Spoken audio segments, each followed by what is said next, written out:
Kasus rasisme seputar laga Persija Jakarta versus PSM Makassar lebih parah dari yang telah dilaporkan API, Liga 1 berpotensi berhenti lebih dulu.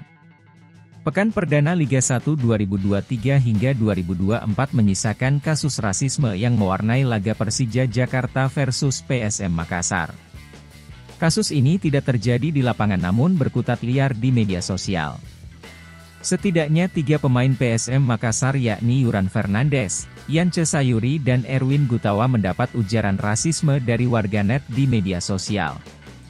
Asosiasi Pemain Profesional Indonesia, API, pun telah mengambil sikap pada Rabu, 5 Juli 2023. Mereka telah berkomunikasi dengan 3 pemain PSM tersebut dan siap memberikan pendampingan hukum terkait kasus rasisme ini. Hari ini API telah berkomunikasi secara daring dengan 3 pemain PSM Makassar, dan ketiganya berkeinginan melanjutkan prosesnya ke ranah hukum, ujar CEO API, M. Hardika lewat rilis di Instagram API. Kami akan memberikan pendampingan bantuan hukum, tambahnya. Saat ini API telah mengidentifikasi akun-akun yang melakukan penghinaan rasisme. Sebenarnya kasus rasisme ini juga menimpa pemain Persija Jakarta, Rico Simanjuntak. Pemilik akun Ardes Gunawan sempat menuliskan postingan di Instagram maupun Twitter yang ditujukan untuk menghina Rico. Mengingat kasus rasisme yang cukup menyita perhatian ini, Head Legal API, Janes Haji Silitonga mengatakan bila kompetisi layak dihentikan terlebih dulu. Keputusan itu dinilai bakal memberikan efek jera kepada para supporter yang bertindak ceroboh.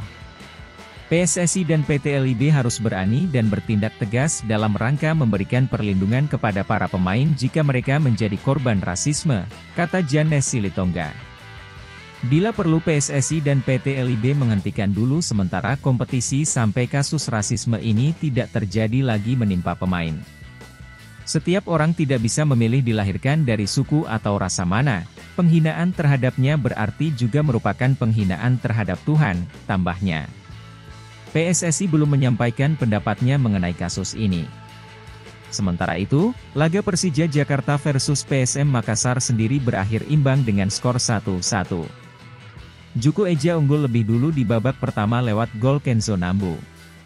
Persija baru bisa menyamakan kedudukan di akhir babak kedua lewat lesakan Rio Matsumura. Terima kasih sudah nonton, jangan lupa like, subscribe, dan share ya!